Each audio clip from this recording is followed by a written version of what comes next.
All right. As we let the last few get their caffeine, I think we have a ready audience. It's always an honor to introduce the Lecar Prize Lecture.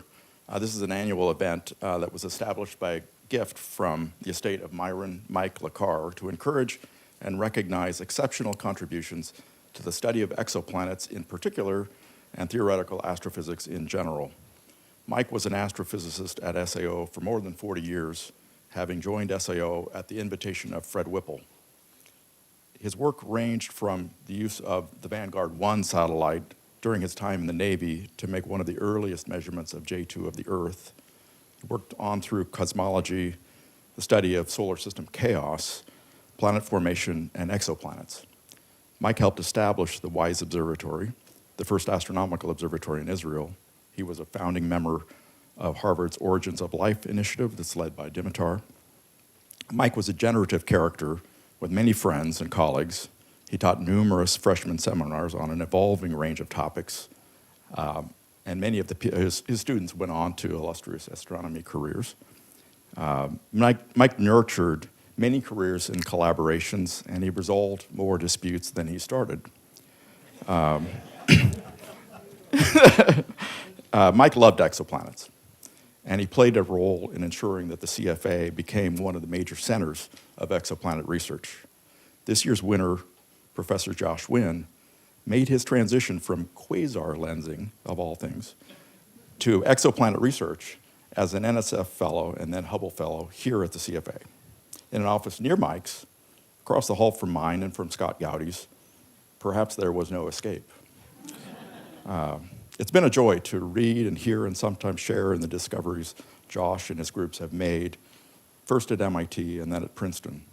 There's always a remarkable clarity in Josh's research, writing, and presentations. I expect that you will soon know what I mean if you don't already. With that, I give you Professor Josh Winn.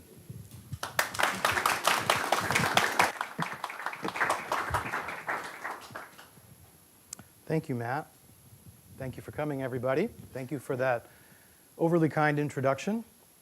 I guess I should start by asking everybody to lower your expectations. Okay?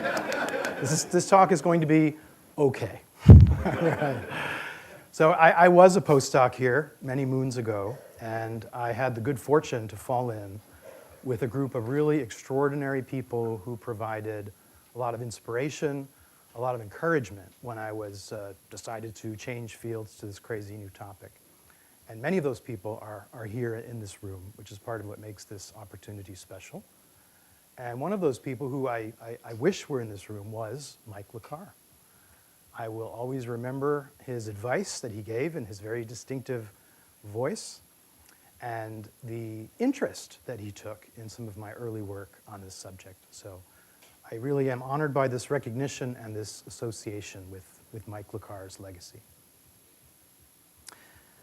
Now, let us tackle head-on the most difficult challenge in astronomy, which is the need to convince one's mother of the importance of one's work in this area. Okay? For me and for many others who have worked on the TESS mission, this problem was solved last April, thanks to the game show Jeopardy! For which the $5,000 daily double clue was the E in NASA's TESS satellite stands for these, that it's actively looking for whether they can support life or not. So in the next hour, I want to explain how TESS has reached this exalted status. Where did this mission come from? What was the motivation? It has a very local angle to this story as well. What have we found so far? What might we find in the years to come? Because TESS is still going strong. Now, of course, the right answer to this question, or the right question to the answer, is what are exoplanets? And the way TESS finds exoplanets is using the simplest method conceptually that we have for studying exoplanets, which is the transit method. You know, when a planet moves in front of a star, it blocks a small portion of that star's light, like Venus did to the sun for 6 hours in 2012. And even when the star is so far away that it is an unresolved point of light, we can still tell this is happening by monitoring the star's brightness. In fact, we can get a wealth of information simply by monitoring the flux and the spectrum of this unresolved point of light. Now, most famously, we can measure the planet's radius, we can measure its mass if we also use the Doppler technique, or if we use the technique of transit timing variations. You probably hear a lot about how we can measure the planet's atmospheric spectrum through transit spectroscopy, because there's so much great work going on that subject right here at the CFA. Did you also know, though, that there are a lot of subtle higher order effects like rotational oblateness, planetary moons, rings, that have been long predicted to be possible observable with transits, but have not yet been detected? But the combination of both JWST and TESS makes it much more likely that we will see these things in the next year or two, in the very near term. So I will actually return to the topic of rotational oblateness, time permitting, later this hour. First, though, a brief history of transit surveys. When I arrived at the CFA back in 2001, there was one and only one known transiting planet. It was HD 209458b. Here it is on a sky map. I'm going to show you a series of these sky maps in which the way the planet was detected will be conveyed by the color. So this was a planet that was discovered through the Doppler method, and two different teams, one of whom was led by this distinguished gentleman in the second row here, Dave Charbonneau, found that this planet was a transiting planet. So there was only one. But it was so exciting because everybody knew there would soon be a lot more. A lot of people had embarked on dedicated transit surveys using telescopes of all sizes and lots of different strategies. And so we knew it was just a matter of time before there would be all kinds of new possibilities. In fact, two of those surveys had leadership here at the CFA. That was the TRACE survey and the HATNET survey. So they made great strides, and now we will advance the clock to 2007. By the way, I forgot to mention that the size of the circle, that will tell you the brightness of the host star, just like on a traditional star map. So these are 8th magnitude stars for comparison. So these pioneers were successful.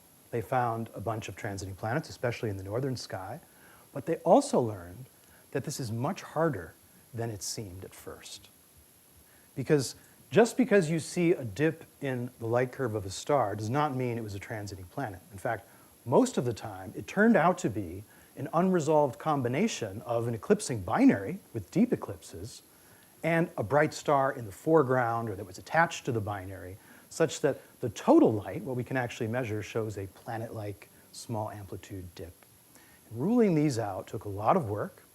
It took a lot of spectroscopy, high-resolution spectroscopy. At this time, to make this distinction between a planet and a planet candidate, the community expected a mass measurement of that object, which means applying the Doppler method and needing a much bigger telescope than you needed to detect the photometric signal in the first place. So that became the limiting factor. The surveys that had used small telescopes with wide fields to search these bright stars had a much easier time than those that had used larger telescopes with narrow fields to find transiting planets around faint stars. So to bring this point home, let's say you're at the telescope and you have friends who are giving you transit candidates to get spectra of. And it's time to start observing. So you look at one finding chart. Great, easy. Let's put that one down the slit. We'll get a great spectrum. Now let's look at one of these guys down here. Ugh, this is going to be a lot harder. This is going to be a rough night at the telescope to try to figure out which of these stars to acquire. So the basic lesson here, which is obvious in retrospect, is brighter is better. And that was the main motivation for the TESS survey. It grew out of these early wide field transit surveys. Not only to figure out whether it's a planet or not, but also to make good on the promise of transits, to measure the planet's masses, to measure the contents of their atmosphere, eventually to measure their oblateness. The other lesson that formed the motivation for TESS is that you want to do this with a space telescope because you can achieve much higher photometric precision. And just as important, you can arrange for long, uninterrupted stretches of observing so you don't miss any transits, which are actually very brief in relation to the orbital periods. So compare this light curve, which I was very proud of constructing with the CFA's 48-inch telescope on Mount Hopkins some time ago. It's a nice light curve. You can clearly see the transit. This is now a light curve of the same planet made with a telescope of essentially the same size, but in space. Okay. Which one would you rather analyze? Right? It's not not a close call. In fact, with the Space Telescope, which was the Kepler telescope, you can see all kinds of wonderful details, like this little tooth-like feature here. That is because this is a spotted star, and when the planet crosses in front of that spot, you see a little reversal in the flux drop. So you can see all kinds of wonderful details. So space is better. Although admittedly, it costs more and it takes longer, to put it mildly. And so in fact, before these lessons of the ground-based surveys had really been absorbed by the community, 2 space missions to detect transiting planets had already been planned and were well along the path to launch. So the first one was Corot. This was a European collaboration. They used a 30-centimeter diameter optical telescope in a low Earth orbit to perform precise photometry of several star fields for several months at a time. And they found some planets. So here we are back on our star map. And the green ones, those are the ones that were found by the Corot spacecraft. They're kind of small. That's because this telescope only had a field of view of a few degrees. So it was necessary to look at some really faint stars in order to build up a large enough sample for a decent-sized transit survey. And they also had a lot of trouble confirming these planets for the same reason. Most of these ended up being hot Jupiters, in fact, the same kinds of planets that could have been detected from the ground. So in fact, let's change these maps. Let us focus only on planets that are smaller than Neptune. Okay, so that's what I'm about to do. You get rid of all the giant planets. Here are the transiting planets smaller than Neptune as of 2009. We've wiped out almost all of them. There are only 2 remaining. One is Corot 7b. That was their big showpiece. They discovered a transiting super-Earth planet around a sun-like star. The other one is again due to this gentleman in the second row, Dave Charbonneau, who ran the MERTH survey, who found a transiting small planet, GJ 1214b, from the ground, but that's because he cheated. He only looked at M-dwarfs, these really small stars. Okay. Great idea, and a story for another day. Okay. Meanwhile, there was the second big transit mission that was already well along in the planning and execution. That was the US mission, the Kepler mission. It was first proposed in 1992 and launched in 2009. That's a long time. And in fact, the prehistory of Kepler goes back to the 1980s. I probably don't need to tell you, Kepler really did revolutionize this field by discovering a sample of some 4,000 transiting planets, a huge sample, big enough for us to do real statistics with and understand the occurrence of planets of different types. And it discovered whole new categories of planets. The whole distinction between super-Earths and mini-Neptunes grew out of the Kepler mission's findings, to say nothing of other weird planets like the super-puff planets or transiting circumbinary planets or disintegrating planets. Kepler found all kinds of really interesting things. So now let's go to this map and look at the Kepler discoveries, which are going to be in yellow. Okay, so here are those first 2. And as the years went on, those discoveries kept accumulating, which is great, but they're all piled up in this one part of the sky. And that is, again, because Kepler had a limited field of view. It was a 10 by 10 degree field of view. And so naturally, all of the planets that it found would be around relatively distant stars in that particular direction, making them difficult to confirm. So Kepler put us in this kind of strange and often frustrating situation. Kepler was looking in this direction, and so it revealed all the weird and wild and wonderful planets that exist in this particular cone of the galaxy. And then as soon as we got excited about one of them and wanted to learn more and get a spectrum, well, that usually ended in tears because the stars are too faint, and even with our largest telescopes, you can only do so much. Now, to be fair, that was not Kepler's job description. What I'm describing is not a failure of the Kepler mission. The Kepler mission's main goal was to understand how common are Earth-like planets, to measure a statistical frequency of a particular kind of astronomical object. TESS is different. TESS tries to answer the question, where are the nearest transiting planets? Where is the lowest hanging fruit among all exoplanets? In the solar neighborhood, in all directions, over the whole sky. And these lowest hanging fruit, the easiest ones to study, they're not Earth-like planets. They're short period planets.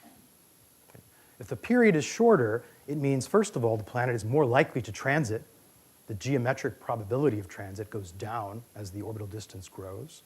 And it means when transits do happen, they happen more frequently, so you can collect more data and you have more opportunities to make good on these transit applications.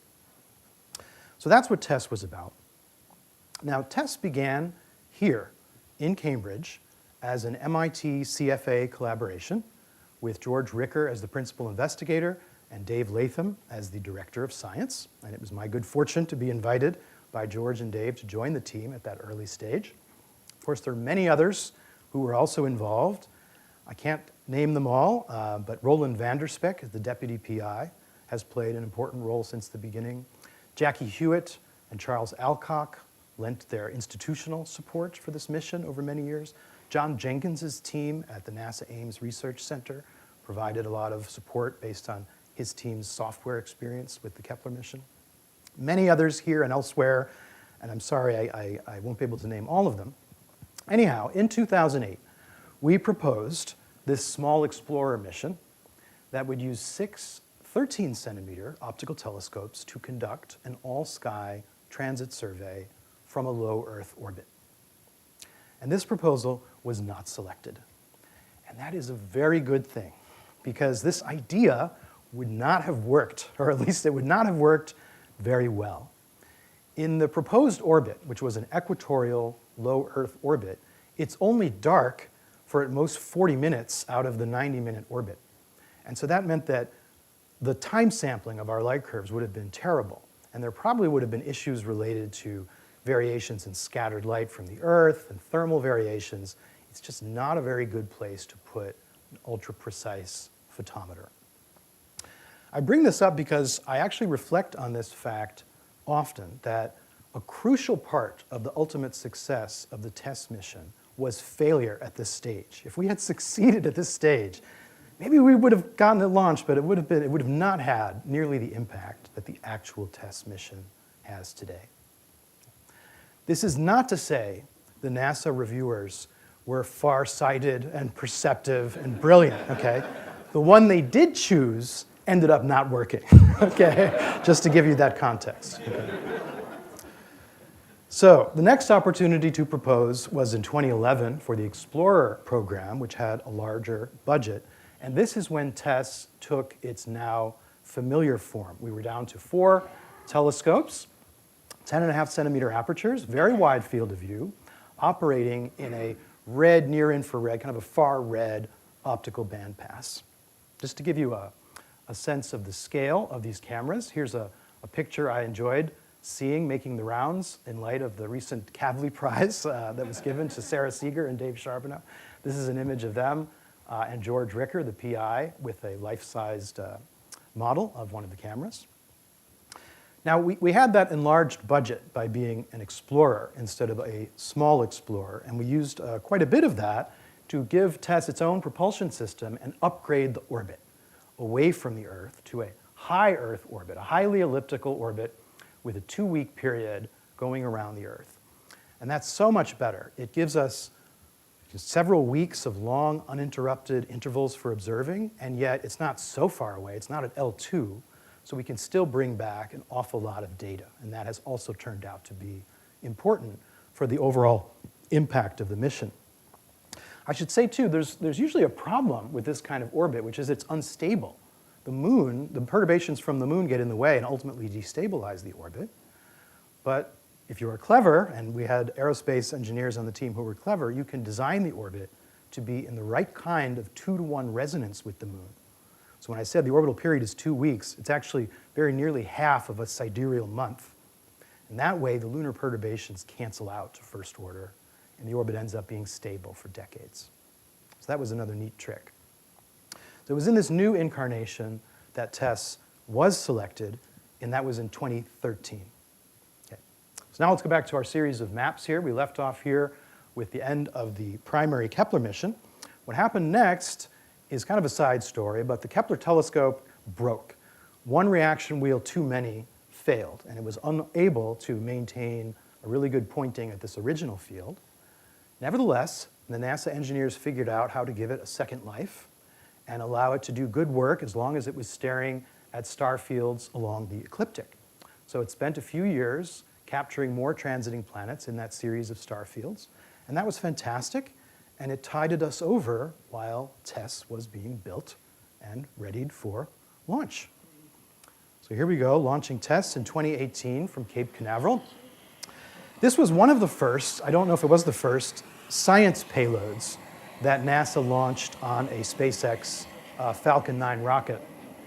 I should also say this was at a time when Elon Musk was purely a genius and not a sort of problematic figure, so it was really great to be part of the SpaceX excitement and energy at that time. Now the way TESS works once it's in orbit is it has these 4 cameras, and they're all pointing in different directions in such a way as their combined field of view makes a tall rectangle on the sky. And it observes one of these rectangles for a month, for 2 of its own spacecraft orbits. And then it moves to the next rectangle. And so over the course of a year, you can divide one of these celestial hemispheres into these so-called sectors, each of which gets observed for about a month. And so a star over here is typically observed for just 1 month before we eventually revisit it in a couple of years. But then there are these areas near the ecliptic poles where all the sectors overlap. And so those lucky stars are observed continuously or nearly continuously for about a year. And then the next year, you can flip over and do the other hemisphere. So over the course of 2 years, you can cover most of the sky. Here now is a series of real TESS images that will be accumulating as we see it sweep across the southern ecliptic hemisphere. And at this point, 6 years after the launch, we have swept each hemisphere 3 times, filling in most of the gaps that occurred between cameras and in the slats that we saw in the earlier diagram. So at this point, the sky coverage is somewhere between 90 and 95% at this point.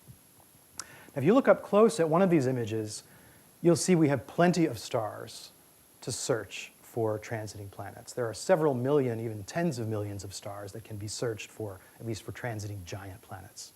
So TESS is looking at a lot more stars than any previous, than either the Kepler mission or the Corot mission.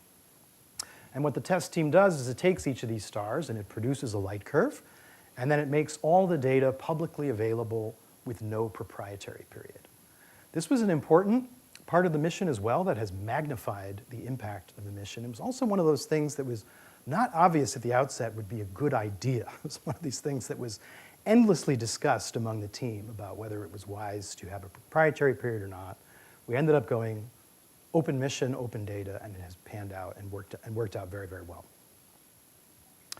So back to the sky maps, TESS operations started in late 2018, and since then it has been populating the entire sky with bright stars, many of which have transiting planets that are smaller than Neptune.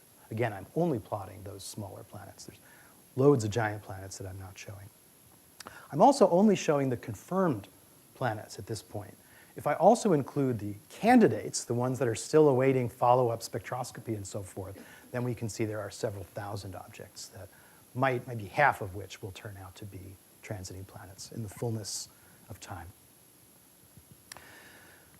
All right, so whenever you propose a NASA mission, as many of you know, you have to declare your level 1 science requirements, the criteria that will be used to determine whether your mission was a success or a failure.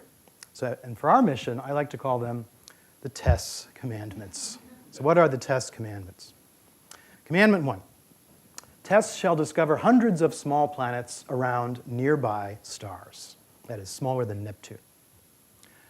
Here is the scorecard that we can use to try to decide whether we have obeyed this commandment. It shows on the vertical axis the planet's radius, with Earth here and Neptune and Jupiter somewhere up here. And then the horizontal axis is the distance from Earth. And these are all the planets from other surveys, again, colored by the kind of survey.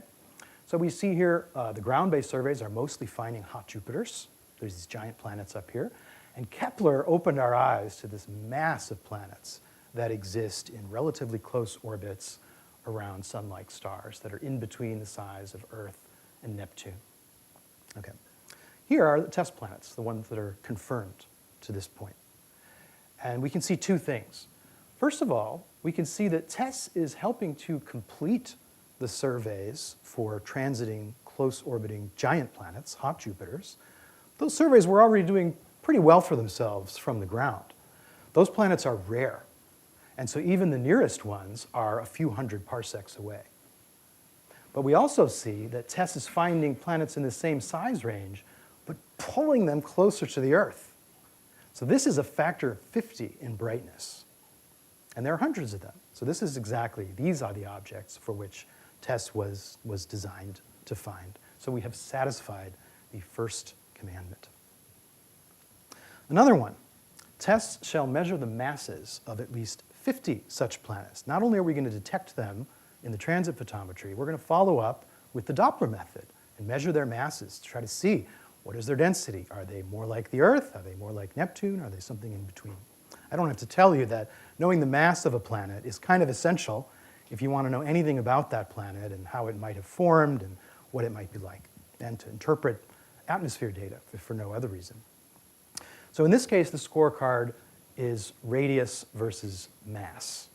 And I've plotted here all of the transiting planets for which both quantities have been measured to better than 20%. And I've included the endoplanets, those are the planets in the solar system, for a comparison here too. So the TESS exoplanets are in blue. And even if you just look at the TESS exoplanets and ignore the others, you can see the full progression all the way from these presumably rocky Earth-like bodies down here, all the way up through this kind of gray zone where we're not quite sure what's going on, and there's no unique composition that fits all the data, to the range of the giant planets. So TESS has satisfied this commandment, and that is in large part thanks to another more managerial accomplishment of the TESS mission, the TESS Follow-Up Observing Program, which is led here at the CFA by Dave Latham, with participation from Alison Birla and Sam Quinn as well, just by the TESS team. Instead, we opened an invitation for any interested astronomer to come and participate and share information in a kind of loose confederation to avoid redundancy and so on. And again, a lot of us had some skepticism about whether this would actually work in practice, but it really has, and it was a great accelerant to the confirmation and the scientific capitalization of TESS data. So another great accomplishment, and I think in large part thanks to Dave. Next commandment, TESS shall provide prime targets for JWST. That is, TESS is meant to act as a finder scope for our big, expensive, multi-purpose telescope, James Webb. I would guess this is one of the main reasons why TESS was approved in these fierce competitions, because it would be very strange and wasteful to use Webb to look at a Kepler object when you know statistically the same kind of planet must exist around a star that's 50 times brighter. Okay? So you really need to search the whole sky to find the best targets for Webb. Now, as far as I can tell, there are 58 transiting planets smaller than Neptune that have either been observed or are waiting to be observed by Webb, and about 3/4 of those come from the TESS mission. That is, TESS discovered those transits. So I think we can check off that particular commandment as well. And in fact, that's all I want to say about commandments. Nobody likes being commanded to do things, and everybody knows that the most fun, the most stimulating, often the most kind of far-reaching results are the ones that you did not write about in your proposal. So I want to talk about some of those highlights that I found. It's kind of subjective, but ones that I find especially interesting. And there are a lot of these. And I have surely prepared too many slides. Okay, so I'm just going to keep going, and you will stop me when it's time to stop. Okay. First, I want to talk about hot Jupiters. Even though I've emphasized that studying hot Jupiters was not the main motivation for TESS, TESS data have kind of surprisingly allowed some progress on the stubborn question of Where do hot Jupiters come from? You have been hearing about hot Jupiters for 30 years. Okay? We still don't know where they come from. There's still a lot of debate. Did they form as giant planets beyond a few AU, beyond the so-called snow line in the protoplanetary disk, where everybody thought they should formed prior to the discovery of hot Jupiters, and then maybe spiral inward due to tidal gravitational interactions with the protoplanetary disk? That is the disk-driven migration theory. Or maybe you form multiple giant planets, and one of them transferred its angular momentum to the other one, causing it to fall into a highly eccentric orbit where it got very close to the star, close enough for strong tidal interactions to drain energy out of the orbit and eventually shrink and circularize it. That is the high eccentricity theory for hot Jupiter formation. Well, we still don't know, but these theories do seem to make some predictions. So, for example, in the high eccentricity theory, you predict a peak in the period distribution of hot Jupiters that is related to the Roche limit of the star. And you also predict there should be no nearby small planets, say within a factor of 2 or 3 or 4 of the orbital distance of the hot Jupiter, because during this phase, during the highly eccentric phase, any such nearby smaller planets would have been wiped out. Whereas in disk-driven migration, you tend to predict the orbits should be circular and well-aligned because everything is staying in this nice circular flat disk. And this theory at least allows for the possibility of nearby small planets. In fact, this theory predicts that such other planets should be common and they should often be locked into resonances, a point that I will hopefully have time to return to. Anyhow, so what is TESS doing? Well, here at CFA, you have a remarkable new postdoc, Sam Yee, who is using TESS in collaboration with many other people who are studying giant planets with TESS to try to make an order of magnitude improvement in hot Jupiter demographics, in measuring their statistical distributions of properties. This is an effort we call the Grand Unified Hot Jupiter Survey. And among other things, Sam has measured the occurrence of hot Jupiters as a function of their period with better period resolution than we've had before. He has more objects in his statistical sample. And there's a peak. It's very clear. Clearer than I have seen in any previous data set. But before you get too excited, the peak is not in the predicted location. It is not at twice the Roche radius, which is where you would predict it would occur in high eccentricity migration. And furthermore, the other theory, disk-driven migration, is flexible enough that you can conjure up a peak in that theory too. Okay, so I regard this as progress, but not yet resolution. The other thing TESS is doing is it is searching all of the known hot Jupiters for transiting small companions. Just if they are there, then those planets couldn't have migrated in the high eccentricity way. Before TESS, there were 2 such objects that were known. So here, this is a logarithmic period axis, and we see the period of the giant planet, the hot Jupiter. And in these 2 cases, in most hot Jupiters, you see nothing else within this range of periods.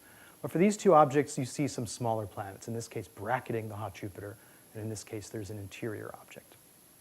So TESS has enlarged this sample to at least 10.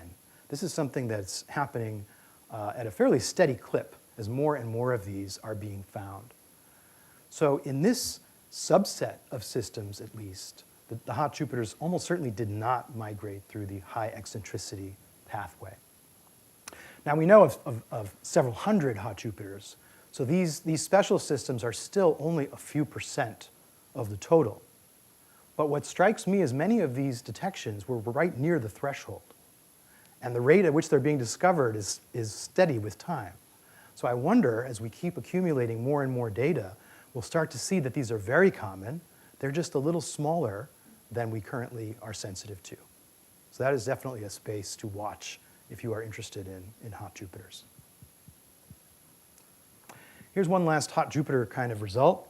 This is a kind of showpiece TESS light curve of an ultra hot Jupiter, very short orbital period, less than a day, of a planet called Kelt 9b. And the data are beautiful. This is after folding many, many orbits together and doing some averaging to improve the signal-to-noise ratio. You can see all kinds of wonderful details. You can see that after the transit, the planet swings around and its hot, illuminated day side comes into view. You can see that very clearly as this rise in the total system brightness. And then you can also see when we lose sight of the planet. That is that very clear occultation that you can see here. So all of that is great. But by now you've probably noticed there's something else weird about this light curve too. It looks a little mangled. It doesn't look, the transit doesn't look symmetric. It doesn't fit a usual transit model. It doesn't have the mirror symmetry around the time of minimum light. So why is that? Well, it's for two interesting reasons.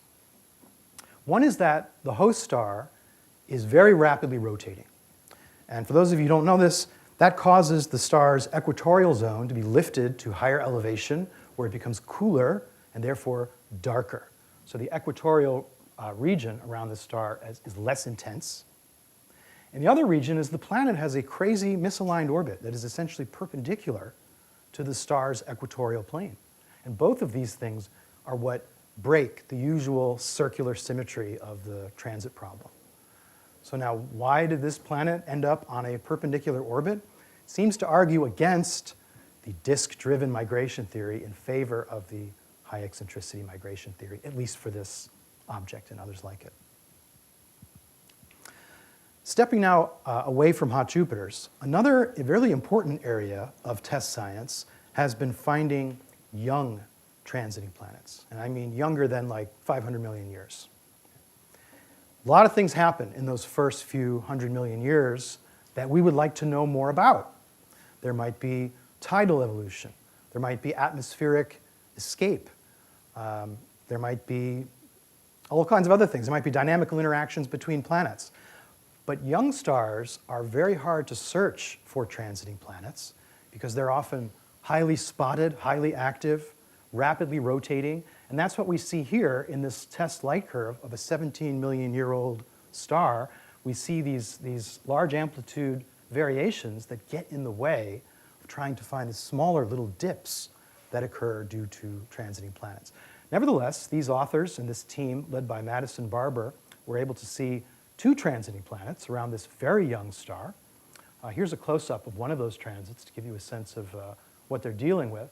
Fortunately, the variations in the star are slow compared to the briefer variation due to the transit, but still, like, this is a subtle kind of a signal to find.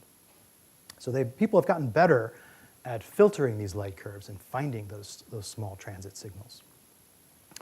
One interesting result from these studies is shown here. Okay, so this is a radius versus period diagram, and all of the colored dots are the young transiting planets, younger than 500 million years.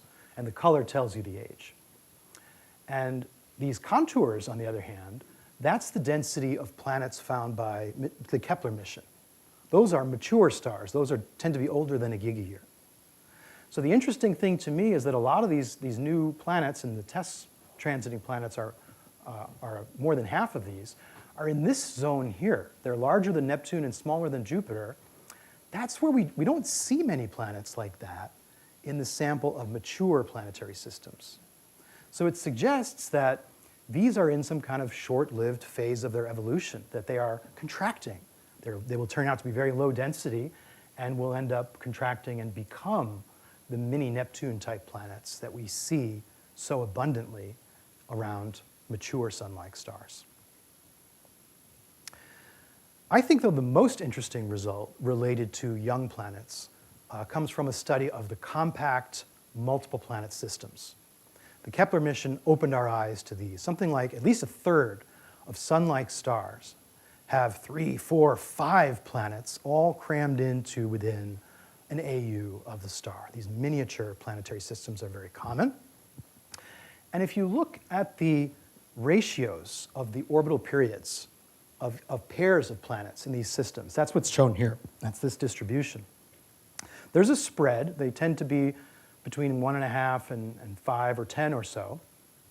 But on top of that relatively smooth distribution, you see there's a peak here at the 3:2 resonance.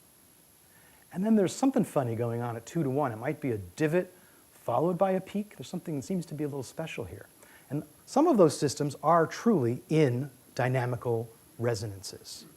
So that's interesting, and it has led to all kinds of follow-up scientific opportunities, like measuring the masses of those planets with high precision by monitoring those transit timing variations due to the resonances. But it's not a majority of these systems. It's not very many. 10%, 20% of these compact multiple planet systems are near some kind of resonance. Whereas the disk-driven migration theory predicts that they should be more common, that it should very often be the case that planets are migrating together and they snap into these resonances and stay there. So that's been a puzzle. We see these resonances, that's interesting, but why are they relatively rare? Well, with TESS, we were not expecting to find many multiple planet systems. In fact, I was doing a lot of the simulations for planning purposes for TESS, and in our simulations, we always put one and only one planet around each star because we figured the main limitation of TESS is we're only observing for a month at a time. And if you want to see lots of planets with different periods, you want many months, maybe even years of data to be able to pick apart what's going on and measure the periods of multiple planets. Nevertheless, TESS has found a bunch of light curves where you clearly see there are multiple planets in a compact little system like this one here. And part of that is just accumulating data over and over for 6 years. Part of it is also the follow-up observers getting better at decoding these systems when you have partial information and figuring out what sort of follow-up observations do you need to do to confirm the periods of the planets that are still ambiguous. Anyway, so at this point, TESS has found 250 transiting planets in compact multiple planet systems, and a disproportionate number of those are around young stars. So this is a recent result that was led by Fei Dai, who is now at the University of Hawaii. He showed that if you look at Kepler-type stars with ages, that's what's on the horizontal axis, of a few gigayears, some 20% or so can be classified as near resonance. But if you look at the young transiting compact multiple planet systems, less than 1/10 of a gigayear, something like 80, 90% of them are found near resonance. So this to me, suggests that the disk-driven migration theory, there's something to it. Maybe a lot of these systems do lock into resonances early on, but then over billions of years, those resonances break. Now, why does that happen? There have actually been a lot of theories that try to figure that out. Some of them involve dissipation of one sort or another due to tidal dissipation, acting on the inner planet and drawing it in, or scattering a disk of planetesimals, which can also cause rearrangements of the planet's orbits. So I find this a very far-reaching result about the history of these multiple planet systems. All right, now TESS surprises. I want to choose a few of my favorite kind of weird things that at least I was not expecting at all to find in TESS data, some of which are not even related to planets. Okay, so first of all, up here in the upper left is a TESS light curve that was identified by a team led by Andrew Vanderberg and Saul Rappaport at MIT. And they thought it was so interesting that they confirmed it with lots of other telescopes, including they got a gorgeous light curve with the Gran Telescopio de Canarias. Look at that. Now, why is this so interesting? Let's look at the axes. The brightness axis. The light gets cut down by more than 50%. It doesn't sound like a planet. The time axis, the duration looks like it's about 8 minutes. Okay, that also does not sound like a transiting planet, for which the durations are usually hours. So this only makes sense when I tell you that the host star is a white dwarf. What they found in this case is a giant planet on a 1.4-day orbit around a white dwarf. So this is a case where the planet is some 10 times bigger than the star that it orbits.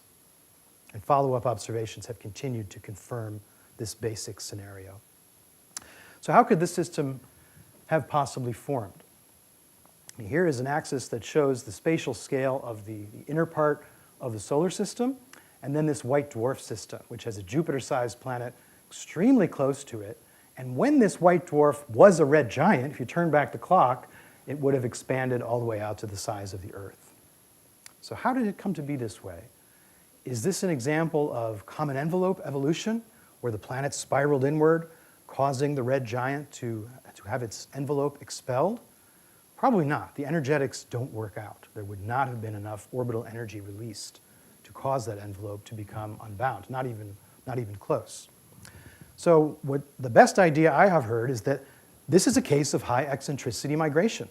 It's just like the hot Jupiter systems that somehow scattered inward and circularized. It's just that in this case it happened after the star became a white dwarf. Another really fun case of an impossible planet comes from the technique of astroseismology. This is actually a very important, widespread application of TESS data that I can treat only very superficially here. But the idea, as many of you know, is that stars have these oscillation modes, and we can detect them in time series photometry from the variations in the total light averaged over the surface of the star. And some of those modes penetrate deeply to the star's core, and so their exact frequencies can tell us the evolutionary state of the star. All of that is important for understanding this star, 8 Ursae Minoris. So this is the power spectrum of oscillations. This is the peak. Each peak here is a natural mode of vibration of this star. And if you are an astroseismologist, and I am not, but Mark Hahn, who is now a postdoc at MIT, and Dan Huber at the University of Hawaii, they are astroseismologists. And they decoded this spectrum, and in particular, I think it was the spacing of these L=1 modes, these dipole modes, that told them this is a helium-burning star. That means that if we look at this diagram of radius versus effective temperature, that this star was a main sequence star, and it swelled up to be about 0.7 AU in radius on the red giant branch, and then helium ignited in its core, and so it settled down here to become a helium-burning star or a red clump star. So that's very interesting. What makes it really interesting is this star was already known to have a planet from the Doppler method, and that planet's orbital radius is up here at around half of an AU. So if you turn back the clock, the star that it's orbiting would have enveloped the planet's current orbit in the somewhat recent past. So that's why I said this is another case of an impossible planet.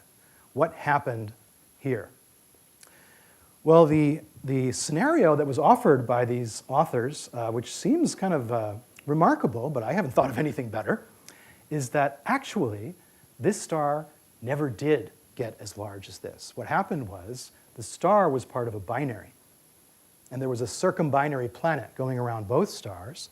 And as the primary star started evolving and started to threaten that circumbinary planet, it merged with the secondary star, creating a big light show for anybody who was living on that planet and halting that star's evolution. And so it's a shortcut to becoming a helium-burning star that avoids the star swelling up to become a full-sized red giant.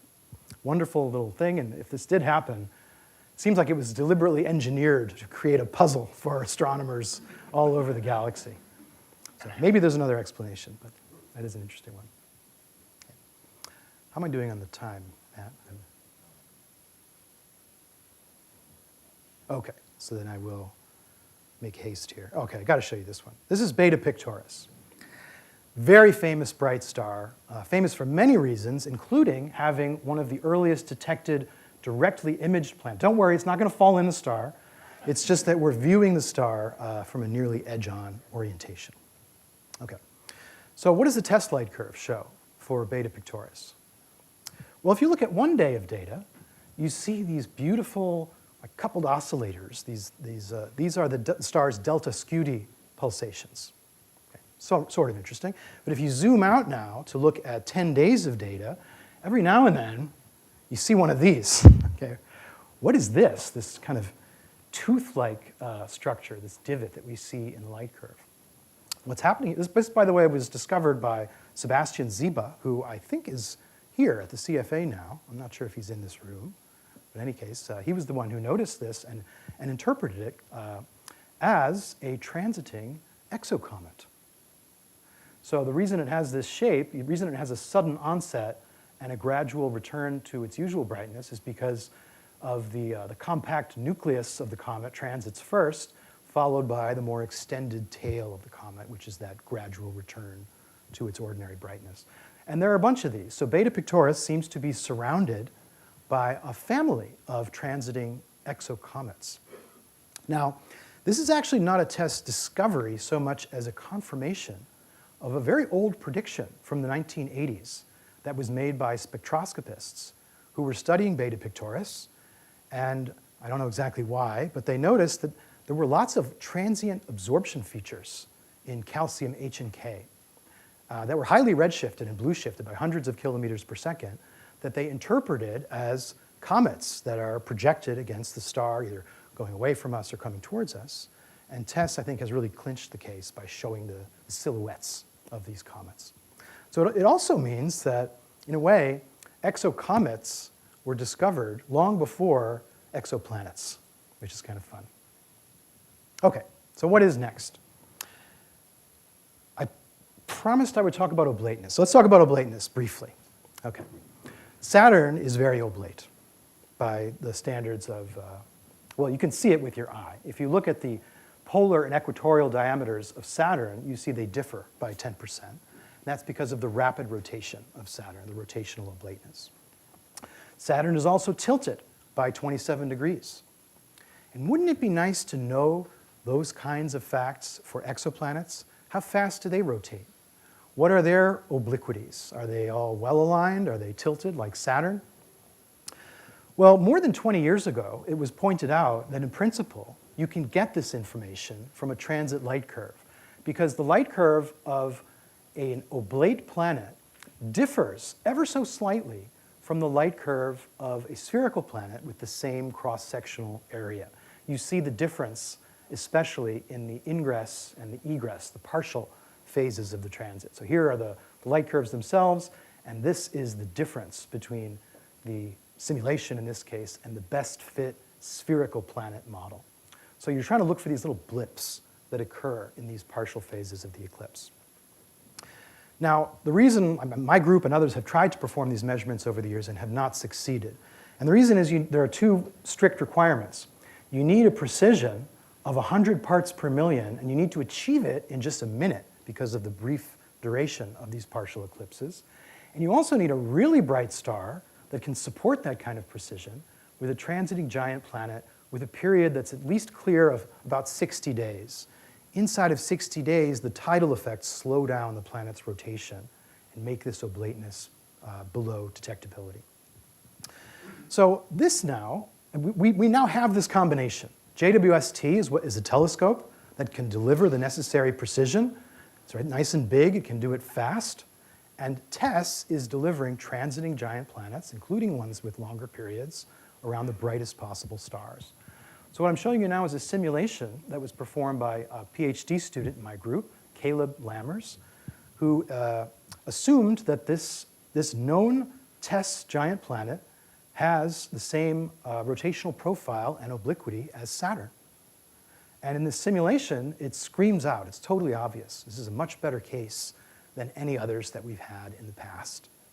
So this is what makes me confident that whether it's our group or someone else's, in the next couple of years, we're going to have a whole new way to characterize exoplanets, their rotation, and their interior structures, from which the oblateness also depends. Okay, back into the mission now in broader terms. Here's a timeline that I've been describing, and here is a sky map where the color shows us how many months of data we have observed that part of the sky. And this shows the situation in the so-called primary mission, the 2 years following the TESS launch, where we scanned both hemispheres. We missed a patch here because of some practical complications due to scattered light from the Earth and the Moon. Then the mission entered a series of extended missions, each lasting about 3 years, when we have repeated the sky survey, as well as filling in the holes that we left in the earlier parts of the mission. And right now, we are getting most of our way through the second such extended mission, which will end about a year from now. And by that point, we will have covered about 97% of the sky. So, does that mean we're done? Mission accomplished? Well, we don't think so. Some things TESS has accomplished, but it's still going strong. There's nothing wrong with the camera or the equipment. There are no consumables that will limit us in any near future. And furthermore, the main limitation of TESS is the limited time baseline that we have. Because we tend to observe for only a month at a time before moving on, to gain sensitivity to longer period planets, we need to accumulate more and more data, and we need to spread it out over more years. So this chart illustrates, the rate of transit detections overall from TESS. So this is the cumulative number of transiting planets from TESS as a function of the year. And a straight line would be following this light blue curve here. So you see two interesting features. First of all, there's this big jump here. What is that all about? Thank you. That has nothing to do with TESS observing or a special part of the sky or anything like that. That's all software. That was a group at MIT rolling up their sleeves and deciding to search more stars than had been searched previously by throwing more computer power at it. So that tells me, and suggests to many, that there is actually a lot of discovery potential even in the data we've already collected by improving our ability to deal with systematic effects and probe just a little bit deeper. Still, the other feature you might notice, there is an overall tapering. There's some downward curvature in the rate of discovery that we see in the most recent years. But if we look at planets with periods longer than 60 days, we don't see that. Here we still are steadily discovering more and more systems for the reason I described just a few moments ago.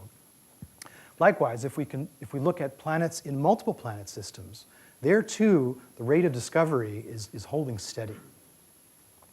Another nice plot that shows a linear trend that makes us happy is this one.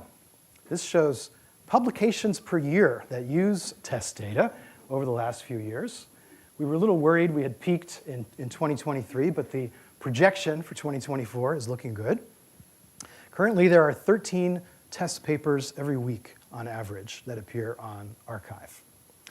And now it is time I confess that almost everything I've been describing, all of these new exoplanets and planet-related results, all of that is only 40% of the catalog of papers that are produced by TESS. Most of the rest are coming from stellar astrophysics. There's also a community looking at asteroids and looking at supernova light curves, looking at tidal disruption events, anything that can be usefully observed with a 10-centimeter space telescope. We can give you months of precise optical photometry. So that other 60% is more than enough to fill an entire colloquium, but not this one. This one is over, okay? So I want to end by thanking the entire TESS team, especially George Ricker and Dave Latham for that invitation all those years ago. I want to thank all of you, my hosts at the CFA and the Lecar Prize Committee for this honor. And thank you all for coming, and thanks for your attention.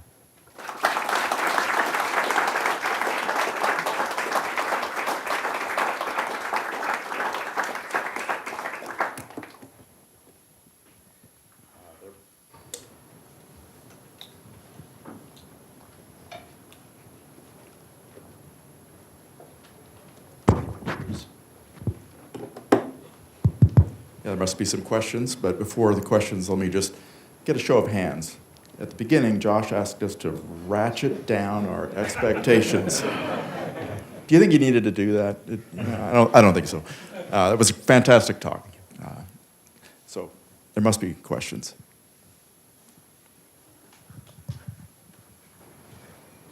I'll ask a geeky NASA requirements question.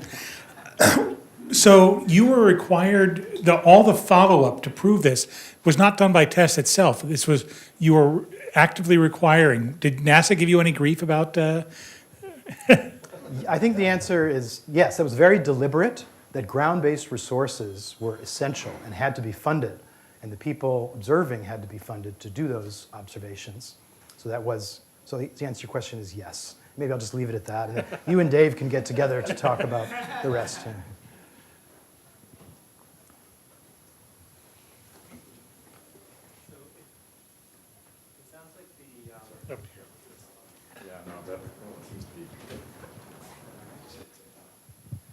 It sounds like the science per dollar of co-row was not especially high, And so my question is there some high-level lesson to be learned from that, or is it more the case that the first space-based exoplanet survey was necessarily going to be a pathfinder and have to I'm work really out the glad kinks? you asked, because I might have been unfair to Corot in my portrayal.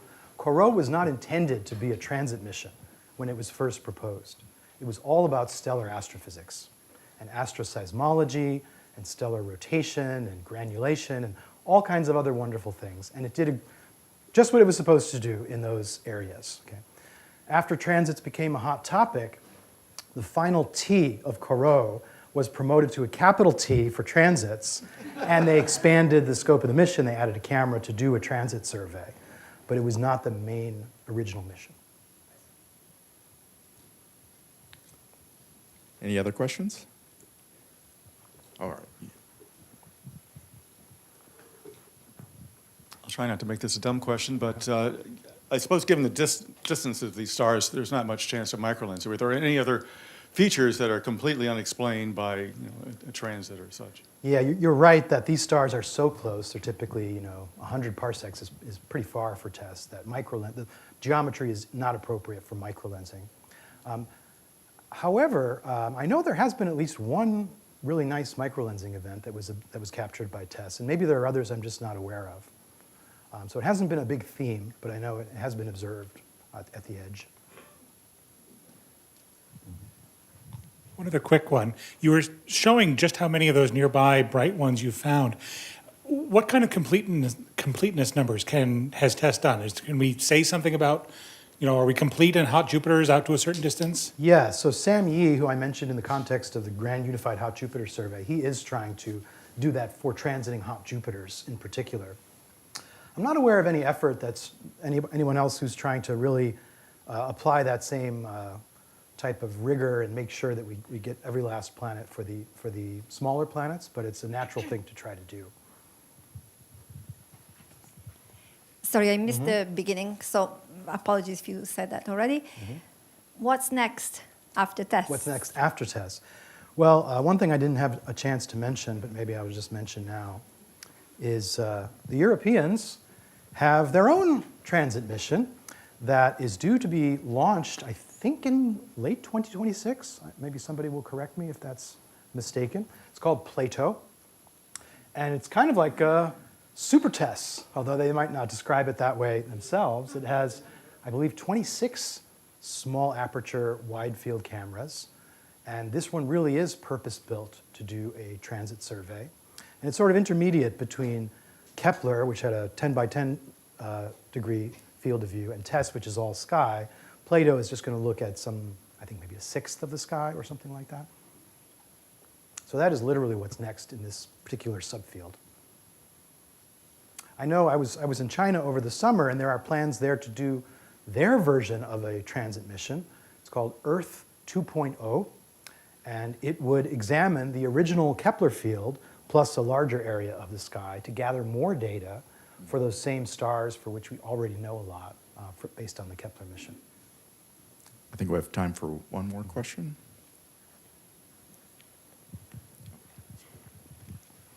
Going back to your origins and lensing, are there observations of lensed quasars and time delays with TESS? Oh, I love the question, but I'm afraid the answer is no. Yeah, these are 10 centimeter optics, so it's hard to do. You can do, you can look at supernovae, you can look at bright AGN, but only the very brightest.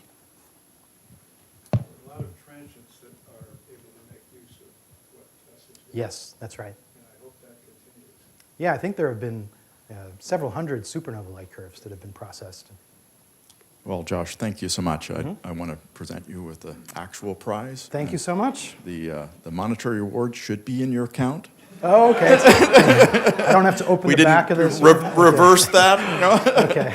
But thank you very much. Great. Pleasure. Thank you.